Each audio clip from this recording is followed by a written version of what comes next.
Hello and welcome back my dear students. आप सभी को फिर से अपना यूट्यूब चैनल माँ आशा ईएस पॉइंट में स्वागत है। दोस्तों, आज की क्लास में मैं आपको 12th हिस्ट्री के 20 ऑब्जेक्टिव क्वेश्चंस बताने वाले हैं। आप इसको ध्यान से देखें और अपने कॉपी पर भी नोट करें। प्रथम क्या है, निम्न में से किसने मोहनजोदड़ो की उत्खनन की? माधव स्वरूप वत्स या दयाराम साहनी या विलियम जोन्स या राखल दास बनर्जी? क्या है, मोहनजोदड़ो का उत्खनन किसने किया? तो ये होगा राखल दास बनर्जी। इसका आंसर डी सही होगा। आगे है, किस धातु का ज्ञान सिंधु घाटी के वासियों को नहीं था? तो क्या होगा, सोना, चांदी, लोहा और तांबा। इनमें आप एक ट्रिक भी लगा सकते हैं। पहले इसका बताइए आंसर क्या होगा, सोना, चांदी, लोहा या तांबा?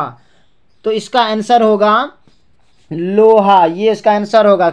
लोहा धातु का ज्ञान सिंधु घाटी सभ्यता के वासियों को नहीं था।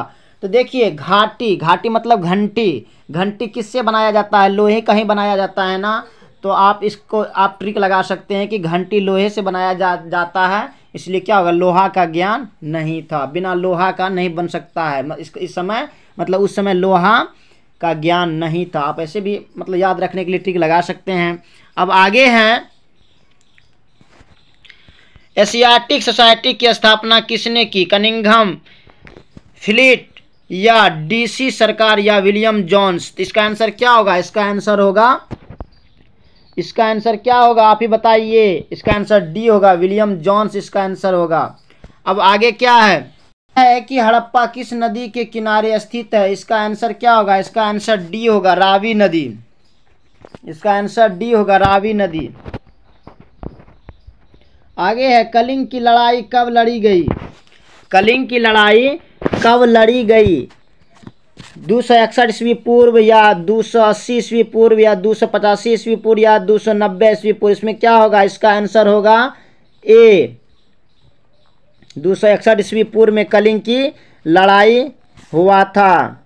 आगे है, अशोक किस वंश का राजा था? क्या होगा, नंद वंश या शिशुनाग वंश, हर्यक वंश या मौर्य वंश? तो अशोक मौर्य वंश के शासक था।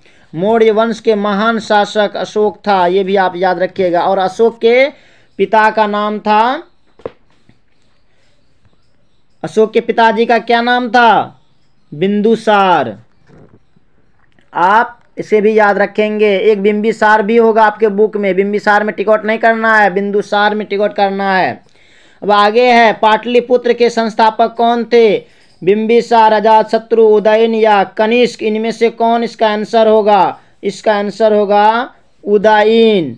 ये सी इसका आंसर होगा। उदयन ने ही पाटलिपुत्र की स्थापना किया था। अब आगे है, मुद्रा राक्षस किसकी रचना है? मुद्रा राक्षस किसकी रचना है? कौटिल्य, विशाखादत्त या मेगास्थनीज या इनमें से कोई नहीं? इसका आंसर होगा बी, विशाखादत्त। आप इसको कैसे याद करेंगे? देखिए, मुद्रा राक्षस है ना, राक्षस कैसा, विशाल होता है कि नहीं होता है? तो राक्षस विशाल होता है, इसका मतलब विशाखादत्त। आप इसको ऐसे भी याद कर सकते हैं, क्योंकि राक्षस तो विशाल होता ही है। अब आगे है, समुद्रगुप्त की तुलना किससे की जाती है? कई बार पूछा गया क्वेश्चन है। सिकंदर या नेपोलियन या फाहियान या बुद्ध? इनमें से किसका होगा? तो समुद्रगुप्त की तुलना नेपोलियन से की जाती है। इसका आंसर बी होगा, नेपोलियन। भारत का नेपोलियन किसे कहा जाता है? तो समुद्रगुप्त को कहा जाता है। अब आगे है, बुद्ध का जन्म कहाँ हुआ था? बोध गया, पावापुरी, लुम्बिनी या राज सारनाथ? इनमें से कौन सा होगा? बुद्ध का जन्म कहाँ हुआ था? लुम्बिनी में हुआ था। लुम्बिनी में हुआ था महात्मा बुद्ध का जन्म। इसका मृत्यु कहाँ हुआ था? आप हमें कमेंट बॉक्स में बताएंगे। आगे है, हड़प्पा सभ्यता किस युग की सभ्यता है? लोह युग, ताम्र युग, कांस्य युग या इनमें से कोई नहीं? इसका आंसर क्या होगा? इसका आंसर होगा कांस्य युग। हड़प्पा सभ्यता कांस्य युग की सभ्यता है। आगे है, मोहनजोदड़ो का शाब्दिक अर्थ क्या है? मृतकों का टीला, महान का टीला या जीवितों का टीला या इनमें से कोई नहीं? तो इसका आंसर क्या होगा? मृतकों का टीला। इसका आंसर बी, ए होगा, मृतकों का टीला मोहनजोदड़ो का शाब्दिक अर्थ होता है। भारतीय पुरातत्व का पिता किसे कहा जाता है? लॉर्ड कर्जन, अलेक्जेंडर कनिंघम या दयाराम साहनी या लॉर्ड डलहौजी? इसका आंसर क्या होगा? इसका आंसर होगा बी, अलेक्जेंडर कनिंघम को भारतीय पुरातत्व का पिता कहा जाता है। अब है हड़प्पा का उत्खनन किया गया, कब किया गया, किसने किया, किसके द्वारा किया गया? ऐसे होगा इसका आंसर क्वेश्चंस। जॉन मार्शल या आर.डी. बनर्जी या दयाराम साहनी या एस.आर. राव, इनमें से कौन सा होगा? तो हड़प्पा का जहां उत्खनन की बात आए तो इसका आंसर क्या होगा? दयाराम साहनी, ये इसका आंसर होगा। और ये एस.आर. राव, ये क्या होगा? मोहनजोदड़ो का उत्खनन ने किया था इन्होंने। अब आगे क्या है? कालीबंगा कहाँ स्थित है? सिंध में, पंजाब में, उत्तर प्रदेश या राजस्थान, इनमें से कौन होगा? कालीबंगा कहाँ स्थित है? तो क्या इसका आंसर होगा? इसका आंसर होगा राजस्थान। कालीबंगा राजस्थान में स्थित है, ये डी इसका आंसर होगा।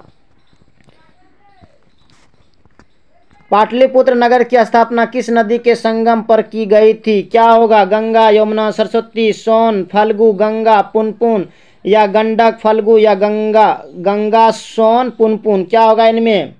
तो पाटलिपुत्र नगर की स्थापना किस नदी के हुआ था? गंगा, सोन या पुनपुन? इसका आंसर होगा डी, ये इसमें होगा। गंगा, सोन और पुनपुन नदी के किनारे क्या है? पाटलिपुत्र बसा हुआ है या पाटली नगर की स्थापना हुआ था। गंगा, सोन और पुनपुन, ये तीनों का संगम है वहां पे।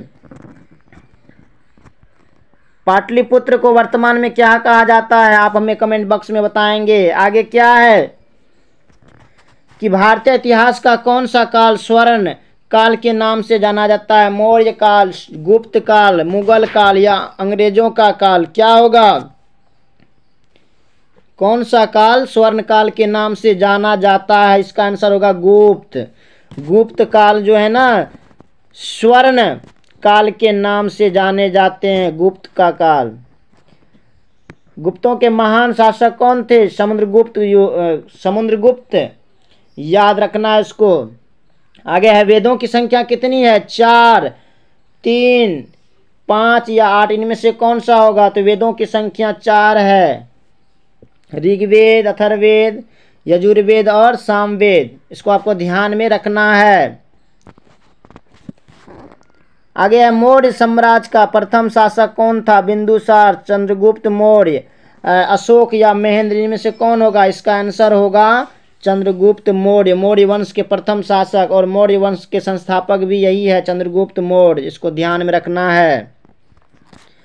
आगे है द्रौपदी किसकी पत्नी थी? भीम, युधिष्ठिर, अर्जुन या इनमें से सभी की? तो इनमें से सभी की होगी, क्योंकि इसके 5 पति थे द्रौपदी के, इनमें से सभी होगा। तो दोस्तों फिर मिलते हैं आगे की वीडियो में। अगर आपने हमारे चैनल को अभी तक सब्सक्राइब नहीं किए हैं तो प्लीज़ सब्सक्राइब करें एवं बेल आइकन को भी दबाएं। Thank you.